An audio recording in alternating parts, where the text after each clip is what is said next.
Bonjour à tous et bienvenue dans un nouvel épisode de En face de toi. Aujourd'hui, on va aborder un sujet qui est un petit peu délicat. Il s'agit du fait d'être engagé dans la cause noire, donc c'est-à-dire être militant, être pro-black et de sortir avec une personne blanche. Pour parler de ce sujet, j'ai comme invité Christin Bella qui va nous donner son avis sur ce thème.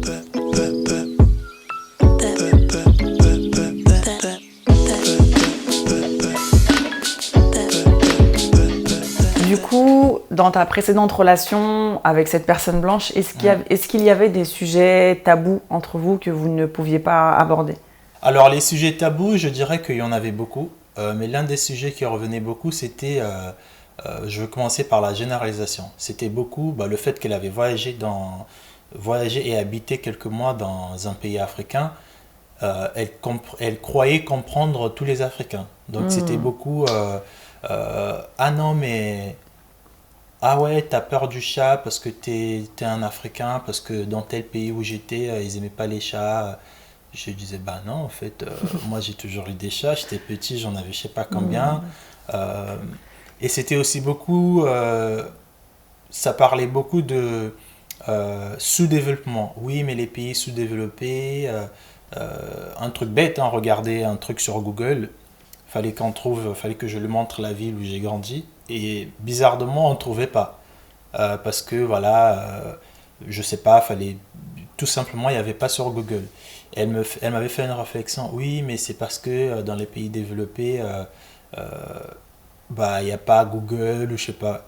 Et je lui ai dit, en fait, c'est quoi les pays sous-développés? Qu'est-ce que tu entends par pays sous-développés? Parce que ce terme, pour moi, c'est un terme péjoratif, c'est un terme que je suis contre, en fait.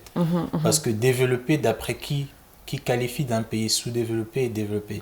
Et, euh, et pareil, c'était beaucoup aussi à chaque fois qu'on suivait un film sur l'esclavage, sur Black Panther, sur plein de trucs, euh, déjà le fait que notre histoire noire n'a pas été, je ne vais pas dire résolue, mais le fait qu'on ne parle pas beaucoup de notre histoire noire généralement, même entre nous ou dans la société qu'on vit, chaque personne noire a cette blessure en lui. Et du coup, dès qu'il suffit de partir voir un film sur l'esclavage, on a toujours cette colère parce que voilà, c'est des sujets qu'on ne veut pas aborder, c'est des gens qui aujourd'hui, qu'on vit encore avec, il ne faut pas se le mentir. Et quand tu es avec une blanche ou quand tu es avec un blanc et que tu suis ou que tu regardes un film sur l'esclavage, tu peux pas t'empêcher d'être en colère avec cette personne-là, même si elle est pour rien, hein, la pauvre ou le pauvre. Mais il y a ce moment de silence-là, ce moment bizarre de qu'est-ce que je veux dire, qu'est-ce qu'elle va dire du coup. Et, euh, et même après des jours passés, il y a toujours une difficulté de se dire comment je peux en parler. Ouais, parce que les ressentis ne sont pas les mêmes en fait. Les ressentis ne sont pas les mêmes. Pour elle, ça va être une histoire passée qu'elle va peut-être banaliser, C'est ça. qu'elle va peut-être te dire ouais mais tu sais hein, on n'est pas tous pareils, Tout à fait. alors que c'est pas ça le problème. Je sais que vous n'êtes pas tous pareils. Le problème c'est que c'est une histoire qui existe, qui a existé et il y a encore des traumatismes qui existent aujourd'hui et le fait que toi tu n'arrives pas à les reconnaître en moi ou en d'autres personnes, c'est ça le problème. Le problème c'est pas que je suis en colère contre les blancs pendant l'esclavage, je suis en colère sur toi. Non, je retransmets pas cette colère-là, mais je retransmets la colère que j'ai en toi, c'est parce que tu n'arrives pas à ressentir les traumatismes que ces événements-là ont sur nous aujourd'hui. Comment peut-on faire passer un message à son partenaire blanc ou blanche concernant ce que l'on ressent par rapport à notre histoire, par rapport à l'esclavage, par rapport au racisme, par rapport à tout ce passé que l'on traîne malgré nous? Comment réussir en fait à lui faire comprendre ce que l'on ressent sans lui demander bien évidemment de se mettre à notre place et en essayant un maximum de... Je sais pas, sans lui demander de se mettre à notre place. Alors, je pense que c'est très difficile déjà tout court de faire comprendre à une personne exactement ce qu'on ressent. Quand on sort avec une blanche, quand on sort avec un blanc, et que ce sujet, surtout quand on est engagé, ça devient encore plus difficile parce que quand il se passe un truc, que ce soit sur des violences policières, que ce soit sur un acte de racisme, que ce soit sur quelque chose au fait, qui te rappelle encore cette douleur-là, la personne ne va pas forcément comprendre. La personne va se dire, ouais, mais c'est pas forcément parce qu'il est noir, alors que visiblement, c'est parce qu'il était noir, tu vois. Je pense que c'est là qui devient la difficulté, parce que tu vas te dire, en fait, la personne, jamais elle va ressentir ce que je ressens. En fait, je pense que tu dois te demander pourquoi est-ce qu'elle voit pas les mêmes choses que moi. Pourquoi est-ce qu'elle ressent pas la même chose que moi, alors que c'est des choses qui sont quand même flagrantes et évidentes. Ouais, après, d'où le problème de quand tu n'es pas la personne concernée, c'est difficile que tu comprennes. Aujourd'hui, c'est difficile pour une personne blanche, en tout cas, il y en a certaines personnes blanches ou blancs qui arrivent à comprendre directement c'est quoi un acte raciste, qui arrivent à comprendre directement c'est quoi un acte xénophobe, et il y a des personnes blanches aussi qui utilisent leurs privilèges pour une bonne cause, mais c'est très rare. Est-ce que le fait de ne pas comprendre un acte raciste, est-ce que c'est parce que cette personne-là ne l'a pas vécu directement ou enfin comment t'arrives à expliquer cela? Je pense que c'est très difficile pour une personne blanche de vraiment se mettre dans la peau d'une personne noire. Je pense que c'est impossible à qui que ce soit de se mettre à la place. Je pense qu'ils peuvent comprendre pour une minute quand ils le veulent. Le fait, c'est comme sur un bouton, ils appuient pour comprendre. Et quand ils ne veulent pas comprendre, bah, ils appuient en mode bah, je ne savais pas, je ne comprenais pas. Et moi, je parlais de mon cas, pour moi, c'était une chose que je ne pouvais plus concevoir. De me dire que bah, à des moments, tu arrives à me comprendre et à certains moments, bah, tu n'arrives pas. Après, je ne pouvais pas en demander plus. C'est la personne qui est comme ça. C'est pour ça que moi, je pense que c'est très difficile. Ou je dirais, en tout cas pour une personne qui est honnête. Après, comme j'ai dit, tu peux le cacher, tu peux cacher à ta personne, à ton partenaire que oui, je t'aime bien, parce que l'amour, il est là. Mais les injustices qu'on vit tous les jours, quand on est avec une personne qui est supposée comprendre notre vécu, notre combat, et cette personne-là ne comprend pas ce combat-là, et pour nous, les Noirs aujourd'hui, ça fait partie quand même d'une grande partie de nos vies, et de partager ta vie avec une personne qui comprendra pas, au fait, bah, le mec, il a été arrêté, on lui demande plus des papiers, c'est pas parce que les policiers voulaient l'arrêter, c'est à cause de sa couleur, c'est à cause de son origine.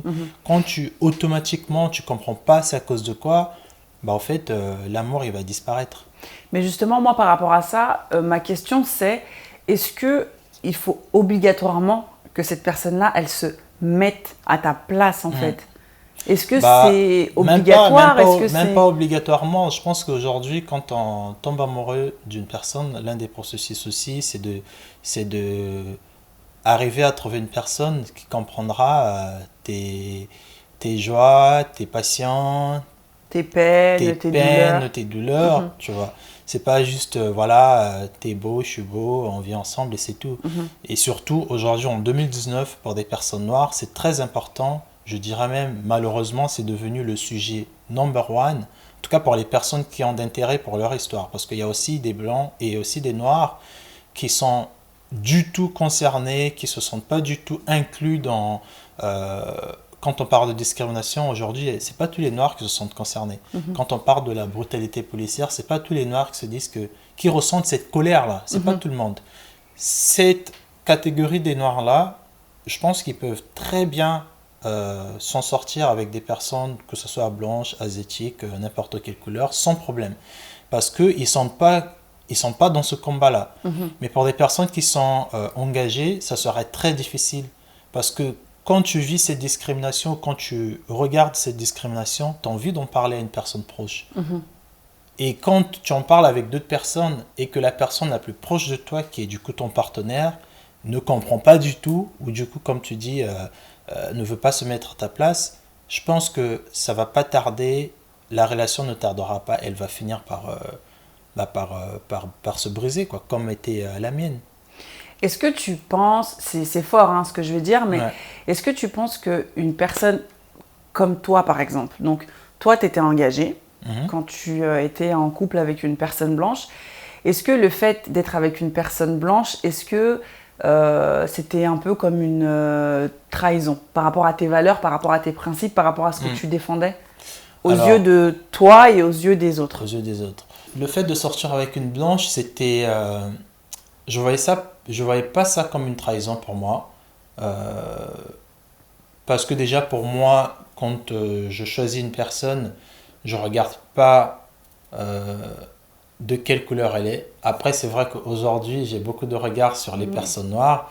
Mais avant, je regardais pas la personne elle est de quelle couleur. J'essaie de comprendre ce que la personne voulait. Après aussi, c'est parce que tu étais dans un pays qui Voilà. faisait qu'il n'y avait Voilà, pas il y autant avait de ça noirs aussi, que... il y avait ça aussi la difficulté parce que tu tombes amoureux avec ce qui your surrounding, ce qui t'entoure. ce qui t'entoure. Tu choisis pas forcément avec qui tu vas tomber amoureux, Tout à fait. mais c'est avec tout ce qui t'entoure.